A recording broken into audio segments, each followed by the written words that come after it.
이번 주 하나님의 말씀은 누가복음과 마태복음, 요한복음 등등에서 예수님 부활 이후에 제자들에게 나타나셔서 성령 받고 가서 모든 민족에게 제자를 삼으라고 하는 말씀을 사복음서 안에서 전하려고 합니다.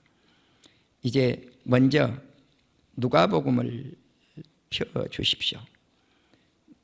누가복음 24장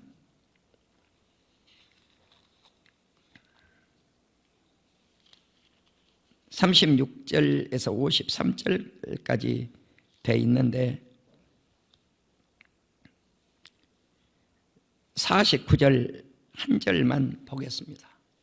49절 누가복음 24장 49절 우리 다 같이 읽도록 하시겠습니다. 시작. 볼지어다 내가 내 아버지께서 약속하신 것을 너희에게 보내리니 너희는 위로부터 능력으로 입혀질 때까지 이 성에 머물라 하시니라. 이 성은 예루살렘입니다. 이제 마태복음 28장 16절에서 20절까지 말씀은 다 읽도록 하시겠습니다. 마태복음 28장 16에서 마지막 절까지입니다. 다 같이 읽습니다. 시작.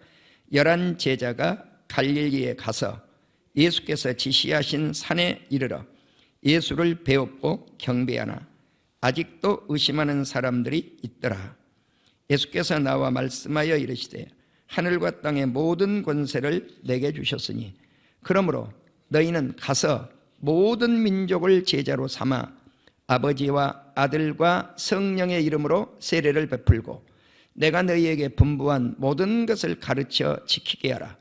볼지어다 내가 세상 끝날까지 너희와 항상 함께 있으리라 하시니라. 아멘.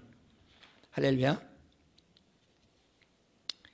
오늘 이 말씀은 코로나 시대가 종지부를 찍고 코로나 시대가 끝나고 나서 우리 사랑하는 성도님들을 한국교회를 어떻게 들어 쓰실 것인가 미래를 예측하면서 이 말씀을 올리려고 합니다. 예수님은 우리 죄를 위해서 십자가 지시고 우리를 의롭다 하기 위해서 3일 만에 살아나셨습니다. 살아나신 예수님은 안식 후 첫날 주일이죠. 주일 밤에 문이 꽉 닫혀 있는 방에 오돌오돌 떨고 있었던 11 제자가 있어야 되는데 도마가 거기 빠졌으니까 10 제자가 있는 그 자리에 예수님은 찾아오셨습니다. 바로 벌벌 떨고 있는 이 제자들에게 두려워하지 말라라고 하는 말씀을 드립니다. 두려움은 사탄이 주는 것입니다. 예수님은 절대 우리에게 두려움을 주지 않습니다.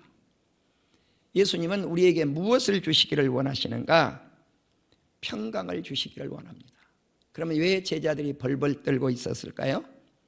예수님이 죽는 모습을 보았기 때문에 그렇습니다. 그것도 비참하게 죽지요. 세상적으로 보면 가장 악한 죄인들이 처형되는 십자가에 못 박혀 죽습니다. 이 십자가는 죄인 중에 죄인, 세상에서 가장 못된 자들을 못 박아 죽였던 곳이 나무 십자가입니다. 요즘은 우리 성도님들이 십자가를 자랑 삼아서 목에도 걸고 다니시고 아니면 천주교인들 같은 경우는 옛날에 우리나라 옷 구제품을 이렇게 보내주셨는데 때로는 옷 속에다가 십자가를 넣었어요. 간접 전도한 겁니다. 예, 사탕 하나 나눠주면서 옷을 휙 던졌다고요. 또 구제품, 과원 같은 데 이런 데 오면 옷 속에 뭐가 들어있는가? 꼭 십자가가 들어있었습니다. 자랑스러운 거. 교회가 세웠다 그러면은 교회 정상에는 꼭 뭐가 붙어요? 십자가가 붙습니다.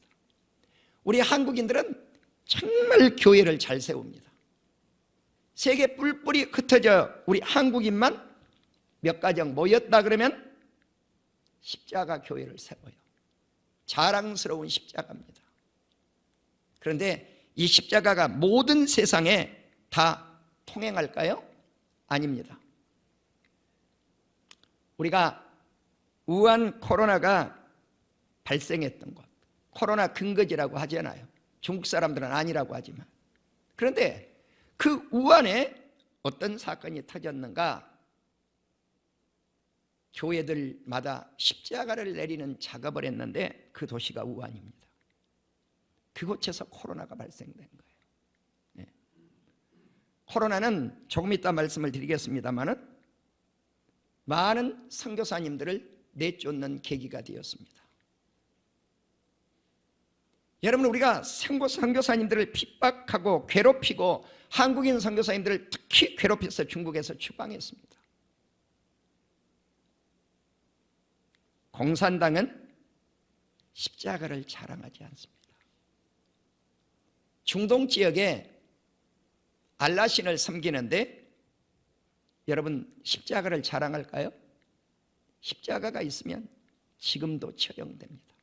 가차없이 목 잘라 죽입니다. 성경 가지고 계셔도 처형이 되는데 십자가도 마찬가지입니다. 자, 그렇지만 제자들이 생각할 때 십자가는 자랑스러움이 그들에게 아니었습니다. 우리도 십자가에 못 박아 죽으면 어떠지? 못 박혀 죽으면 어떠지? 못 박아 죽이면 어떠지? 죽으면 어떠지? 벌벌벌 떨고 있었습니다. 수제자 베드로까지 벌벌 떨고 있었습니다. 그런데 예수님이 그 수제자 베드로에게 너도 그 꿀로 매달릴 것이라고 하는 말씀을 하지요. 그래서 베드로가 어디에서 순교를 당했다고 하는 것 성경에 나오지 않지만 주님은 그렇게 말씀을 합니다. 사랑하는 우리 성도 여러분, 십자가는 우리의 자랑이 되기를 주의 이름으로 축원합니다. 그래서 우리가 예수님이 십자가 지신 이것을 세상 만방에 자랑해야 돼요. 예수님께서 부활하심을 세상 만방에 자랑해야 되는 것이 우리 기독교인들의 사명입니다.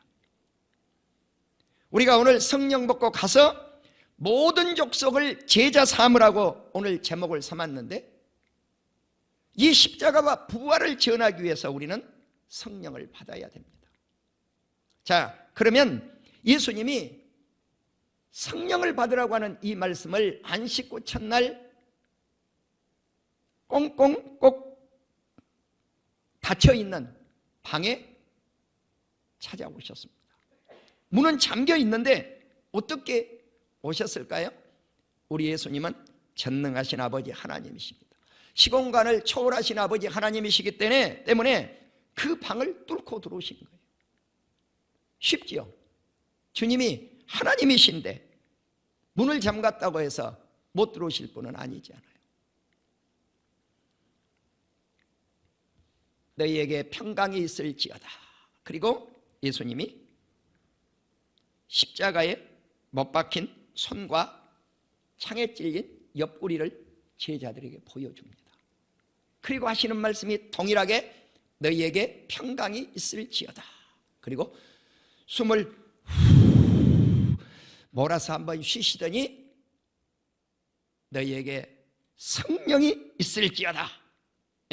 평강이 있을지어다 하신 말씀이 숨을 내모시면서 성령을 받으라 라고 주님이 성령 받으라고 외칩니다. 바로 예수님은 제자들에게 이렇게 말씀을 합니다. 너희가 예루살렘을 떠나지 말고 위로부터 능력을 입힐 때까지, 능력이 너희들에게 임할 때까지 이 성에 머무르라고 말씀을 합니다. 이 성은 예루살렘 성입니다. 자, 그런데 예수님이 살아나셔서 며칠 동안 제자들에게 보여주셨습니까? 40일 동안 보여주셨습니다. 40일 동안. 40일 동안 보여주셨는데 바로 이 40일 동안 그의 몸을 보여주시면서 너희에게 능력이 임할 때까지 기다리라는 것입니다. 기다리면 무엇이 임할 것인가? 그 능력은 성령의 능력입니다. 이 성령의 능력이 임하면 너희가 예루살렘과 유대와 사마리아와 땅끝까지 이르러 내 증인이 될 것이라. 우리는 복음은 때를 얻든지 못 얻든지 전해야 되는데 전하러 나가기 전에 성령을 덧입어야 됩니다. 우리가 성령의 힘이 아니면 복음을 전할 수가 없습니다. 그래서 필수 조건이 뭘까? 성령을 받는 길입니다. 우리가 흔히 성령 충만해요. 목회를 해보면 내 힘으로 되는 게 아무것도 없습니다. 목사가 잘났으면 얼마나 잘났겠습니까? 설교를 잘하면 얼마나 설교를 잘하겠습니까? 점점 목회를 해보니까 그걸 알겠어요. 목사님들 설교 차이 없어요. 네. 설교를 어떻게 잘할 것인가, 말로 잘할 것인가, 그게 문제가 아니라 그 말씀을 내가 삶으로 어떻게 보이면서 주님 앞에 나타나고 살 것인가, 이게 문제입니다. 그래서 우리 주님은 내가 내 아버지께서 약속하신 것, 성령입니다. 그것을 너희에게 보내리니 너희는 위로부터 능력, 그 능력이 성령의 능력이라고 말씀하지 않았습니까? 그래서 누가복음 24장 49절과 사도행전 1장 8절 말씀은 우리가 너무나 잘 알아요.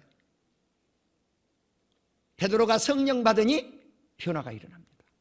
11 제자들이 성령 받으니 변화가 일어납니다.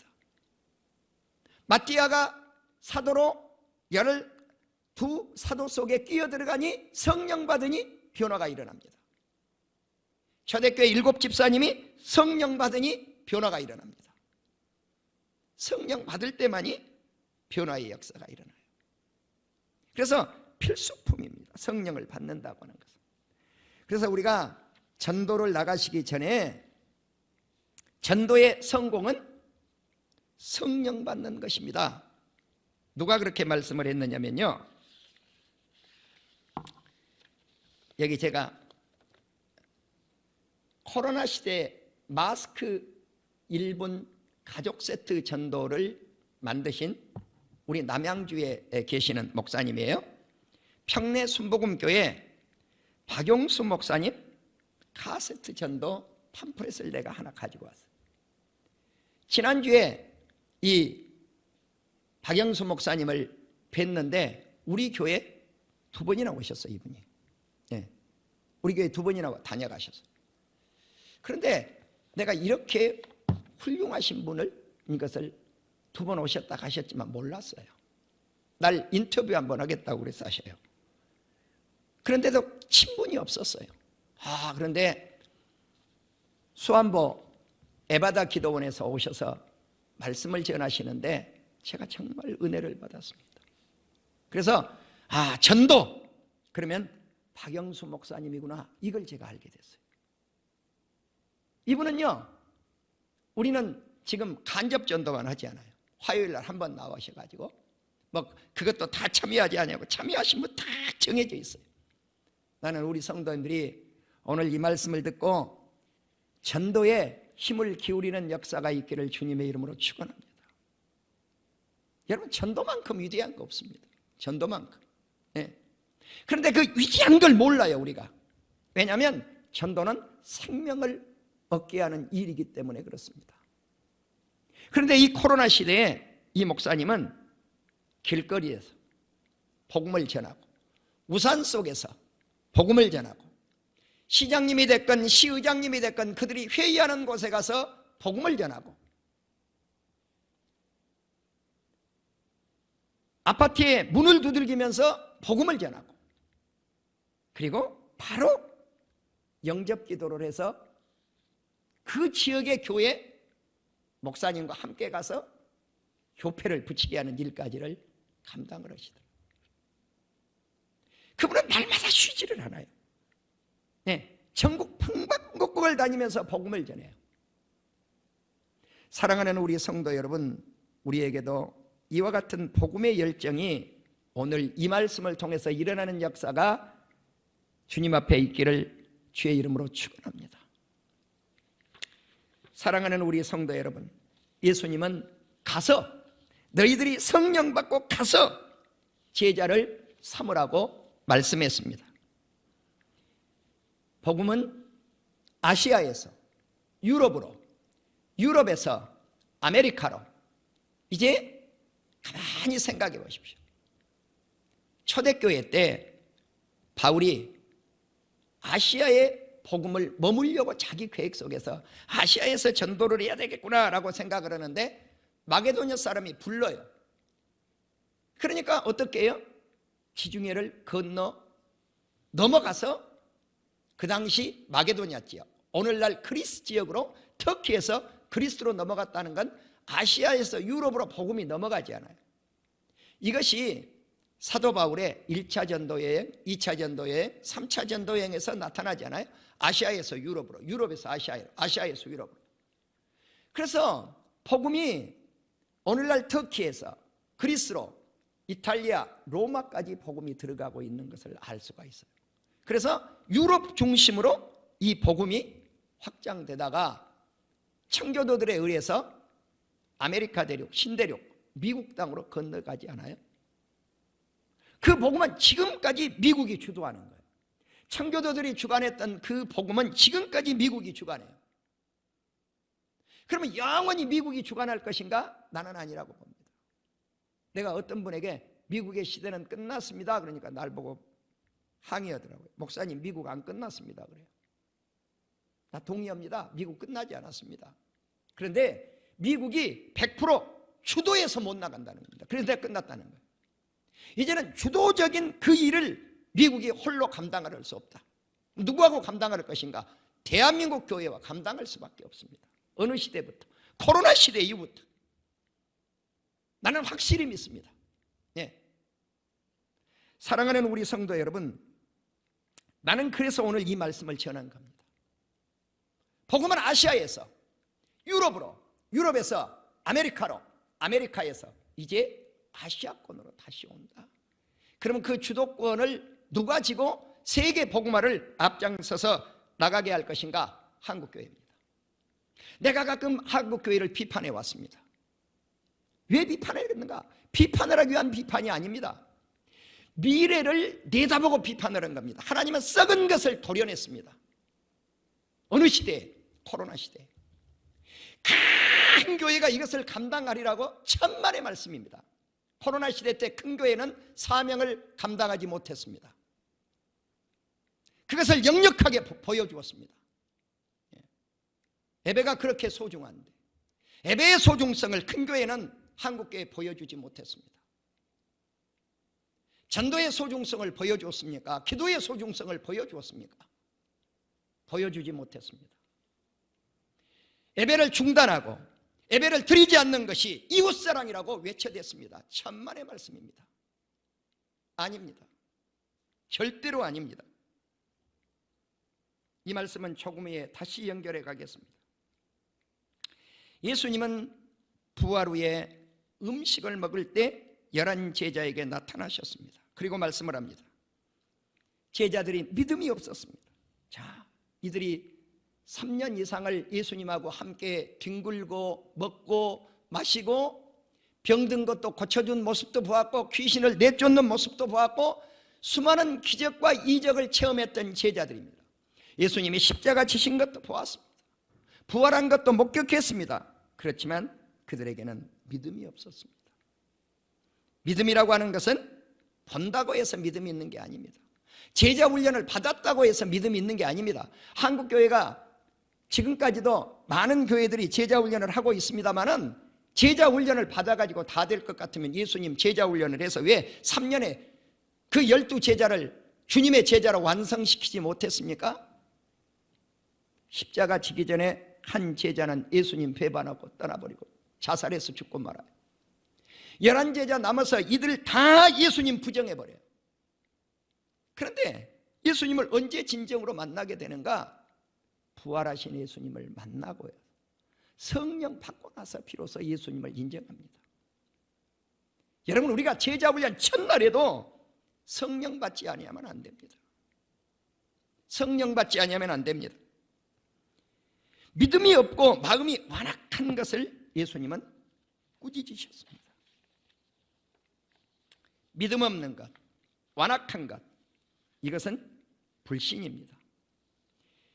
예수님의 부활을 믿지 아니한 것입니다. 예수님은 제자들에게 말씀을 합니다. 너희가 온 천하에 가서 만민에게 복음을 전파하라.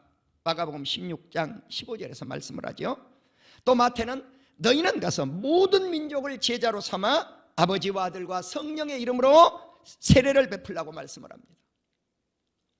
이 세례는 물세례만을 의미하지 않습니다. 성령 세례입니다. 우리가 초대교회 예루살렘 교회를 모델로 삼습니다. 모든 교회들이 예루살렘 교회처럼 되게 해달라고 그렇게 기도합니다. 초대교회로 돌아가자고 말씀을 합니다. 그러나 그 설교는 100% 말씀이 맞지 않습니다. 여러분, 우리가 초대교회로만 돌아가서 될 줄 압니까? 아닙니다. 예루살렘 교회는 좋은 교회가 아니었습니다. 세상적 기준, 오늘날 교회적 기준으로는 좋은 교회였습니다. 모이면 기도합니다. 모이면 찬양합니다. 모이면 떡을 뗍니다. 나가서 전도합니다. 이상 좋은 교회가 어디 있을까요? 다 박수치지요. 박수치지요. 그런데 이 교회에 심각한 문제 하나가 있습니다. 이기심입니다. 개교회주의입니다. 이웃교회를 모릅니다. 전혀 모릅니다. 예루살렘 성만 중요하다는 거예요. 유대 땅만 중요하다는 거예요. 복음은 예루살렘 유대 땅에 머무르고 말았어요. 좋은 교회가 아닙니다. 3,000명씩 구원을 약 3,000명 구원받습니다. 약 5,000명 구원받습니다. 벌떼처럼 성장합니다. 한국교회는 여기에 취해 있었습니다. 여러분, 3,000명, 5,000명씩 구원받았다고 해서 예수님이 칭찬한 적이 있습니까? 없습니다. 날마다 구원받는 수가 더해졌습니다. 그래도 예수님이 칭송하지 않았어요. 왜 그랬을까요? 이기심에 머물러 있었다. 내 교회주의에 머물렀어요. 복음이 만일에 100배교회 안에만 머무를 때 100배교회만 안다고 하면 그건 복음이 아닙니다. 여러분, 내 교회 이러다가 한국교회는 망해간 거예요. 한국교회는 다 3,000명씩 모이자는 거예요. 다 5,000명씩 모이자. 날마다 구원받는 수를 모이는 데만 온 힘을 기울였어요. 바로 그랬을 때 우리 주님이 예루살렘에 어떻게 했습니까? 예루살렘에 핍박이 왔어요. 강제적으로 핍박을 한 거예요. 평신도들이 예루살렘을 떠나지 않을 수 없는 환경을 만든 거예요. 바로 이것이 복음 전파입니다. 평신도들이 사마리아 땅으로 가고 싶어서 가는 게 아니에요. 예루살렘에 핍박이 오니까 견디지를 못해요. 이 도시 안에 머물러 있지를 못해요. 그래서 쫙 흩어집니다. 그래서 예루살렘과 유다와 사마리아로 나가게 되는 거예요. 비로소 억지로 나갔다. 억지로, 강제적으로 나갔다. 강제적으로. 그런데 빌립 집사님 같은 이런 평신도들이 나가서 복음을 전하는데 물세례는 베푸는데 성령 세례를 베풀 줄 몰라요. 그래서 모체교회, 예루살렘 교회가 이 부분을 도와줘야 돼요. 그래서 성령 받은 사도들이 사마리아 땅에 복음을 전했던 빌립 집사님이 전도했던 그 지역에 가서 무엇을 베푸는가? 성령 세례를 베풀어요. 그렇기 때문에 아버지와 아들 되신 예수 그리스도와 성령의 이름으로 세례를 베풀고 이 말씀이 이루어진 것입니다. 사랑하는 우리 성도 여러분, 그렇기 때문에 주님이 바라본 것은 무엇인가? 복음은 우주적이다는 거예요. 우리가 천국에 가보십시오. 제가 우리 교회를 세워서 37년이 됐더라고요. 우리 성도님들하고 헤어질 날도 멀지 않았는데 38년 만에 제가 우리 성도님들 곁을 떠나야 되겠더라고요. 이제는 방법이 없잖아요. 그게 법이니까, 종의 법이니까. 그런데 이 38년 동안 복음을 전해서 수많은 성도님들이 왔다 갔다 들락날락 하는데 그 성도님들만이 복음의 대상일까? 그거는 아니었더라고요. 제가 우리 교회를 매각하면서 그 부동산 중개인들이 6천만 원을 주고 갔어요. 그분들 복비 가운데 6천만 원을 주고 갔다고요. 그러니까 우리 장로님들이 그것을 나 방송 선교에 쓰게 했어요. 6천만 원 탁 떨어져서 그만뒀지요, 국내에는. 그런데 그 이후에 제가 계속 지금도 방송 설교를 하고 있는 곳이 딱 한 곳 있어요. 그곳이 어딘가 미국의 크리스찬 헤럴드 방송이에요. 실은 외상 방송을 했어요. 2년 이상을 제가 돈을 못 줬어요. 우리 교회에서는 단 한 푼도 거기에는 헌신하지 않았어요. 뭐 집사님, 뭐 교회가 헌신을 해서 1차 지불을 하고 그 다음에 방송 선교비가 없어서 못 보냈어요. 그러다가 내가 그 방송국에 통보를 했다고요. 나 더 이상 못 하겠다. 그런데 이 방송국에서 뭐라고 연락이 왔느냐? 한 3, 4개월 전에 목사님이 방송을 중단하면 그 시간에 설교할 목사님도 없습니다. 그런데 이 방송은 미국 사람들이 보고 싶으면 전국에서 가능해요, 시청이. 예. 어디까지 가능하느냐? 멕시코까지 가능해요. 그런데 방송 청취 지역은 넓지만 미국에서 한국어를 이렇게 통해서 한글로 방송 설교를 하는데 누가 보겠어요? 누가 듣겠어요? 텔레비전 방송인데. 내가 생각할 때는 한 번도 미국을 가본 적이 없으니까 그 이후로 제가 설교하고 할머니들 아니겠나 생각을 해요. 우리 교포 할머니들 아니겠는가. 그래서 제가 어떤 생각을 하냐면은 매주 우리 교회에서 설교한 그 내용을 우리 전도사님이 전체를 요약할지 모르니까 그냥 설교만 딱 잘라고 통째로 보내요. 서문동 목사님 계실 때까지는 27분, 28분으로 요약을 해서 보냈다고요. 지금은 그냥 통째로 보내요. 우리 전도사님이 고생을 해가지고. 예. 여러분, 부교육자가 하는 일이요, 교회에서 하는 것이 없다고 여러분 그렇게 이야기하신 분이 계신 것 같은데 큰 실수예요. 그건 아니에요. 그건 착각이셔요. 네. 만일 부교육자가 없다면 내 방송 설교는 이미 중단했어야 돼요. 네. 여러분, 이것이 만민에게 복음을 선포하는데 얼마나 위대한 일을 하는지 몰라요. 그러니까 대한민국에서 이 설교를 못 듣는데 누군가의 헌신을 통해서 지금도 방송실에서 저 녹음을 해서 누군가가 그것을 설교만 잘라서 이것을 미국에 보내면 그 방송국에서는 또 요약을 해가지고 27분짜리로 만드는 거예요. 그런데 내가 생각을 해보는 거죠. 내 설교를 어떤 할머니가 한 사람이 듣는다고 해도 그 영혼이 천국을 갈 때 위로가 되었다면 그것으로서 내가 방송 설교를 하는 소명은 다한 게 아닐까.